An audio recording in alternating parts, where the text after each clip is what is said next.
rings on her fingers. Daisy Clark had been in a coma for more than a month when the doctor said that she had finally died.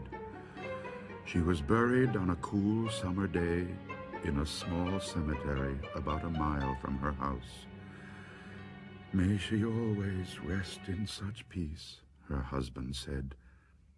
But she didn't.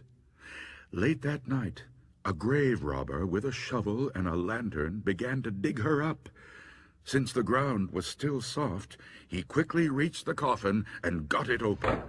His hunch was right. Daisy had been buried wearing two valuable rings, a wedding ring with a diamond in it, and a ring with a ruby that glowed as if it were alive. The thief got down on his knees and reached into the coffin to get the rings, but they were stuck fast on her fingers. So he decided that the only way to get them was to cut off her fingers with a knife. But when he cut into the finger with the wedding ring, it began to bleed, and Daisy Clark began to stir. Suddenly, she sat up. Terrified, the thief scrambled to his feet. He accidentally kicked over the lantern and the light went out. He could hear Daisy climb out of her grave. As she moved past him in the dark, he stood there frozen with fear, clutching the knife in his hand.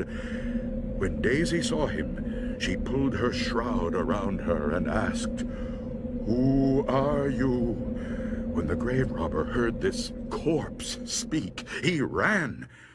Daisy shrugged her shoulders and walked on, and never once looked back. But in his fear and confusion, the thief fled in the wrong direction. He pitched headlong into her grave, fell on the knife, and stabbed himself. While Daisy walked home, the thief bled to death.